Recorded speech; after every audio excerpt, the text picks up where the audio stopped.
Imagine que é junho de 2023. Você é um engenheiro de software de 32 anos em Lagos, Nigéria. Você é bom no que faz. Trabalha remotamente para uma empresa de tecnologia europeia. Seu salário é em euros. Você fez tudo certo. Seus pais disseram que a educação era o caminho. Você os ouviu. Estudou ciência da computação na Universidade de Lagos. Aprendeu outras linguagens de programação por conta própria no seu tempo livre. Candidatou-se a centenas de vagas remotas até que uma lhe dissesse sim. Você superou as expectativas. Em teoria, você está vivendo o novo sonho nigeriano. Um salário internacional, um apartamento em Lagos, ar-condicionado funcionando, um gerador que liga quando a rede elétrica falha, o que acontece com frequência. Mas esta manhã, você confere sua conta bancária. O Naira desvalorizou novamente. E não foi pouco. 20% em 6 semanas. No ano passado, você conseguia converter seu salário em euros em nairas suficientes para viver bem e economizar. Agora, a conversão rende menos a cada mês. Seu senhorio quer renegociar o aluguel em dólares. Seus pais precisam de ajuda com as despesas médicas que triplicaram em moeda local. O medicamento importado que sua mãe precisa custa 4 vezes mais do que custava há 18 meses. Você fez tudo certo e mesmo assim está perdendo. Você abre o Twitter. Todo mundo está falando em ir embora. Japa, como chamam, a palavra Yorubá para fuga. Seus amigos estão solicitando vistos. Canadá, Alemanha, Reino Unido. Primeiro foram as enfermeiras, depois os médicos, agora os engenheiros. Você se pergunta se deveria se juntar a eles, mas também se pergunta por quê. Depois de 60 anos de independência, depois de centenas de bilhões em receita petrolífera, depois de inúmeros programas de desenvolvimento, investimentos estrangeiros, parcerias com o FMI e iniciativas do Banco Mundial. Por que a porta de saída ainda é a única estratégia que funciona? Esta não é uma história sobre a Nigéria. É uma história sobre um muro invisível com o qual os países em desenvolvimento têm se deparado há 70 anos. Um muro que não aparece em nenhum mapa. Um muro que a maioria dos economistas se recusa a nomear, porque nomeá-lo exigiria admitir que o sistema econômico global não é uma escada, é um teto. Eis a verdade incômoda que a economia do desenvolvimento se esforça ao máximo para não dizer em voz alta. O sistema financeiro global não foi concebido para ajudar os países pobres a enriquecerem, mas sim para ajudar os países ricos a permanecerem ricos. Isso não é teoria da conspiração, é análise estrutural. A cada década, ouvimos falar da próxima onda de mercados emergentes que irão convergir com as economias desenvolvidas. A cada década, nos dizem que a globalização, o livre comércio e o investimento estrangeiro irão tirar bilhões da pobreza. A cada década, o mesmo padrão se repete. Alguns países conseguem se destacar, a grande maioria não. Os que conseguiram fizeram algo muito específico. Os que não conseguiram foram aconselhados a não fazer exatamente isso. Uma vez que você percebe o padrão, não consegue mais ignorá-lo. Os países que se desenvolveram com sucesso, Coreia do Sul, Taiwan, Singapura e China, violaram quase todas as regras do livre mercado. Protegeram indústrias nascentes, direcionaram o crédito, controlaram o capital, copiaram estrategicamente tecnologia estrangeira, colocaram o Estado no centro da industrialização. Os países que seguiram as regras, que abriram seus mercados cedo, privatizaram conforme o cronograma, removeram os controles de capital quando solicitados e acolheram a propriedade estrangeira sem condições, esses países ainda estão esperando. Ainda esperam por uma convergência que nunca chega. A versão oficial é a seguinte: os países em desenvolvimento são pobres devido a problemas internos, corrupção, má governança, instituições frágeis e infraestrutura precária. Se simplesmente se reformassem e adotassem as políticas corretas, cresceriam. Os países ricos cresceram porque tinham boas instituições, Estado de Direito e mercados livres. O desenvolvimento é uma escada. Suba fazendo as coisas certas. É isso que gerações de estudantes de economia têm aprendido. Trata-se também de uma profunda deturpação da história. Em 1960, a renda per capita na África subsaariana era cerca de 11% da renda per capita dos Eritrecímpos. 60 anos depois, após a independência, após o ajuste estrutural, após o consenso de Washington, após o alívio da dívida, após bilhões em ajuda externa, esse número ainda gira em torno de 11%. Não é convergência, é estagnação. Na América Latina, o cenário é semelhante. Em 1980, o latino-americano médio ganhava cerca de 27% do que o americano médio ganhava. Hoje, após 4 décadas de liberalização, privatização e abertura comercial, esse número é de aproximadamente 25%. Não é convergência, é divergência. Agora, observe o leste asiático. A Coreia do Sul passou de uma renda per capita inferior à de Gana em 1960 para ultrapassar a da Espanha em 2000. A China tirou 800 milhões de pessoas da pobreza em 40 anos. O que o leste asiático fez de diferente? Quebrou as regras. A economia global está organizada em níveis. No topo estão os países que projetam, financiam e criam marcas para os produtos. Na base estão os países que extraem matérias-primas. No meio estão os países que montam produtos projetados em outros lugares. A transição entre esses níveis não é simplesmente uma questão de política, é uma questão de poder, e os países no topo defendem ativamente sua posição. Todo país em desenvolvimento que deseja participar do comércio global precisa adquirir dólares americanos. Os dólares são necessários para comprar petróleo, importar máquinas, pagar dívidas e manter a confiança dos investidores. Isso cria uma dependência estrutural que nenhuma política interna consegue superar. Um país em desenvolvimento quer crescer. Para crescer, precisa importar bens de capital, máquinas, tecnologia, equipamentos industriais. Mas só pode comprá-los com dólares. Não ganha dólares suficientes com as exportações, porque estas são, em sua maioria, matérias-primas com preços voláteis. Então, toma empréstimos em dólares. Agora tem dívidas denominadas em uma moeda que não controla. Quando as taxas de juros globais sobem, o custo dessa dívida explode. Quando o dólar se fortalece, o fardo aumenta. Quando os preços das commodities caem, a receita de exportação diminui. O país entra em uma crise na balança de pagamentos. Isso não é azar, é a estrutura do sistema. O Federal Reserve define as taxas de juros com base nas condições econômicas americanas. Quando os Estados Unidos precisam combater a inflação, ele aumenta as taxas. O capital flui dos países em desenvolvimento para os ativos americanos.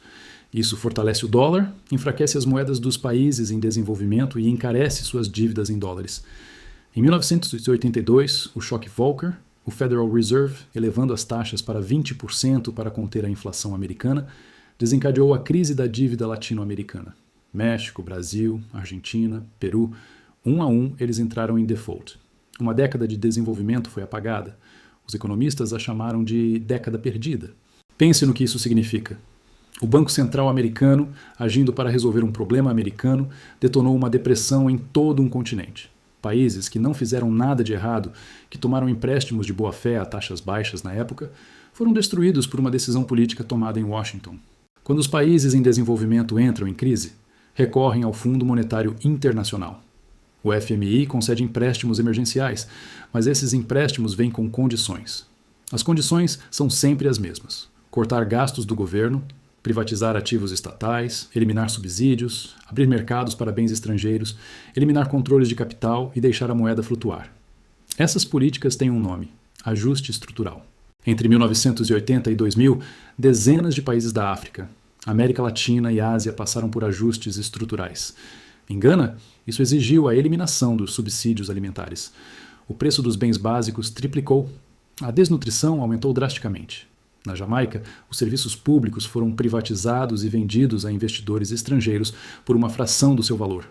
Na Argentina, o peso foi atrelado ao dólar. Quando essa paridade se tornou insustentável, a economia entrou em colapso.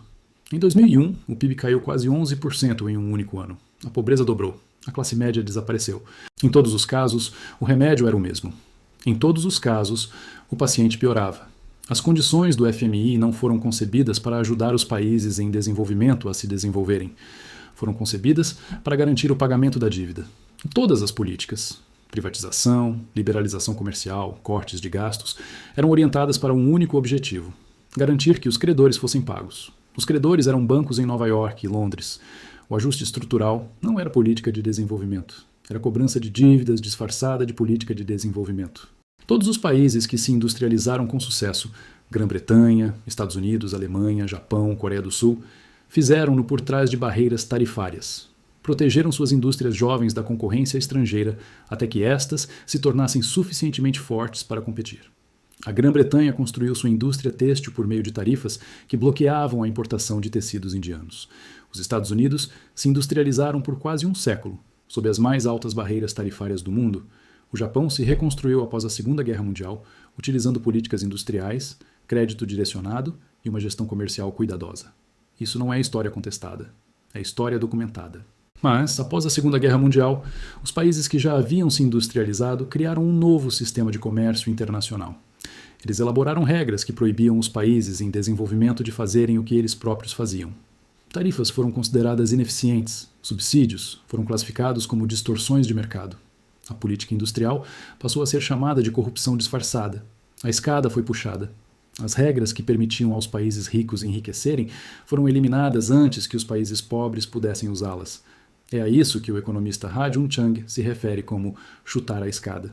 Os países que deram ouvidos, que abriram seus mercados cedo, eliminaram tarifas conforme aconselhado e acolheram o investimento estrangeiro irrestrito, viram suas indústrias nascentes serem esmagadas antes mesmo de amadurecerem. Seus agricultores foram prejudicados pela agricultura americana subsidiada. Seus fabricantes foram superados pela concorrência de multinacionais já estabelecidas. Seus mercados foram tomados antes que pudessem conquistá-los por si mesmos. Agora, considere os recursos naturais. Existe uma teoria chamada maldição dos recursos naturais. A ideia de que países ricos em petróleo e minerais tendem a ter crescimento mais lento, mais corrupção e instituições mais frágeis. Isso é apresentado como um paradoxo. Mas não é. Trata-se de um sistema de extração planejado. Um país em desenvolvimento descobre petróleo. Empresas estrangeiras chegam com a tecnologia e o capital necessários para extraí-lo.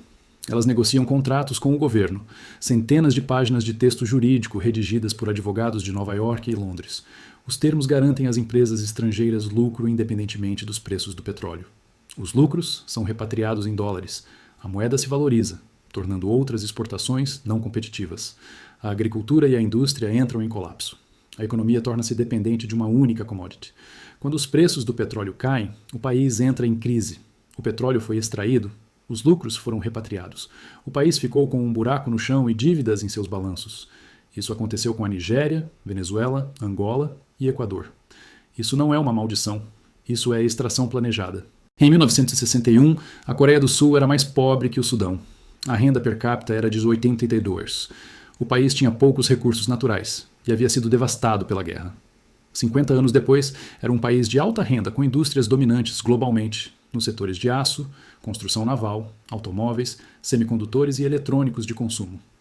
O governo coreano dirigia a economia, selecionava as indústrias, criava conglomerados gigantescos, fornecia-lhes crédito barato, protegia-as da concorrência estrangeira, controlava os fluxos de capital e negociava a transferência de tecnologia. Nada disso era economia de livre mercado. Era o Estado escolhendo os vencedores. E funcionou.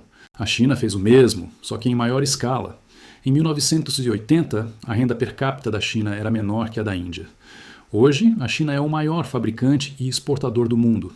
Ela alcançou isso por meio de empresas estatais, controle de capitais, gestão cambial, transferência forçada de tecnologia e proteção à indústria nascente. A China não seguiu as regras. A China criou suas próprias regras. E a comunidade de desenvolvimento, que passou décadas insistindo que os mercados livres eram o único caminho para a prosperidade, não tinha explicação para o fato de a história de desenvolvimento mais bem-sucedida da humanidade ter sido construída exatamente no oposto de seus conselhos. Hoje, um país em desenvolvimento que tenta seguir o mesmo caminho enfrenta uma série de restrições que o tornam praticamente impossível. Os acordos da OMC proíbem as tarifas e os subsídios utilizados pelos países que desenvolveram a economia anteriormente. Tratados bilaterais de investimento permitem que empresas estrangeiras processem governos em arbitragem internacional caso as políticas mudem de forma a afetar seus lucros. O Egito foi condenado a pagar os $2 bilhões a uma mineradora por reverter uma privatização. O Paquistão foi condenado a pagar os $6 bilhões por negar uma licença de mineração por motivos ambientais. A dívida denominada em dólares limita a política fiscal. A livre circulação de capitais significa que qualquer política que desagrade os investidores, como o aumento de impostos corporativos, o fortalecimento das leis trabalhistas ou a regulamentação da propriedade estrangeira, desencadeia fuga de capitais e colapso da moeda. E indústrias modernas, como a de semicondutores e a farmacêutica, exigem décadas de conhecimento e acesso a equipamentos controlados por um pequeno grupo de países. Os Estados Unidos, o Japão e a Holanda controlam a cadeia de suprimentos de semicondutores de forma tão rígida que podem excluir, e de fato o fazem, nações inteiras do acesso a esses produtos.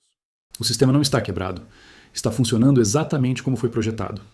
As instituições de Bretton Woods, o FMI, o Banco Mundial, o GATT, foram criadas por planejadores americanos e britânicos para consolidar uma ordem global que servisse aos interesses americanos e britânicos. Os arquivos estão abertos. Os memorandos são públicos. As intenções eram explícitas. Em Bretton Woods, em 1944, John Maynard Keynes propôs uma moeda internacional neutra chamada Bancor, administrada por uma instituição global. Os Estados Unidos a rejeitaram. O dólar venceu. Daquele momento em diante, todos os países do mundo precisariam de dólares para participar da economia global, dólares que só poderiam ser obtidos por meio de superávites comerciais com os Estados Unidos, empréstimos de bancos americanos ou atraindo investimentos americanos. A ordem do pós-guerra não foi uma dádiva, foi uma exigência. Estamos entrando em um período de fragmentação global. A rivalidade entre EU e China está remodelando as cadeias de suprimentos. Os níveis de endividamento nos países em desenvolvimento estão em patamares historicamente altos. O dólar continua dominante, mas alternativas estão surgindo. Alguns analistas enxergam oportunidades nessa ruptura. Mas a história sugere cautela. Cada momento anterior de ruptura sistêmica, o fim do colonialismo, os choques do petróleo da década de 1970, o fim da Guerra Fria, foi acompanhado por promessas de que a hora do mundo em desenvolvimento finalmente havia chegado. Em cada ocasião, a estrutura se manteve. Novas instituições substituíram as antigas. Novas regras substituíram as antigas. Novos mecanismos de extração substituíram os antigos. Os rostos mudaram. A arquitetura permaneceu a mesma. O engenheiro de software em Lagos ainda assiste ao colapso do Naira. O agricultor no Senegal ainda compete com as exportações europeias subsidiadas. O mineiro no Congo ainda morre por causa da bateria de outra pessoa. O muro ainda está lá. Não aparece em nenhum mapa, mas está presente nos dados, na estagnação, na lacuna que nunca se fecha. Esse padrão vem se desenrolando há 70 anos. Foi concebido na ordem do pós-guerra. Foi reforçado pelas crises da dívida da década de 1980. Foi codificado nos acordos comerciais da década de 1990. É mantido hoje pela dominância do dólar, pelos tratados de proteção ao investidor e pelos monopólios tecnológicos. Alguns países romperam com essa tendência, infringindo as regras em momentos em que as circunstâncias geopolíticas o permitiram. Foram as exceções que confirmaram a regra. Para todos os outros, o muro permanece. Ele não se anuncia, não gera manchetes. Simplesmente garante que a disparidade entre países ricos e pobres persista década após década, apesar de todas as conferências, iniciativas e programas criados para reduzi-la. A questão não é se os países em desenvolvimento vão alcançar os demais. A questão é se o sistema foi concebido para permitir isso. A história sugere uma resposta, mas a história ainda está sendo escrita.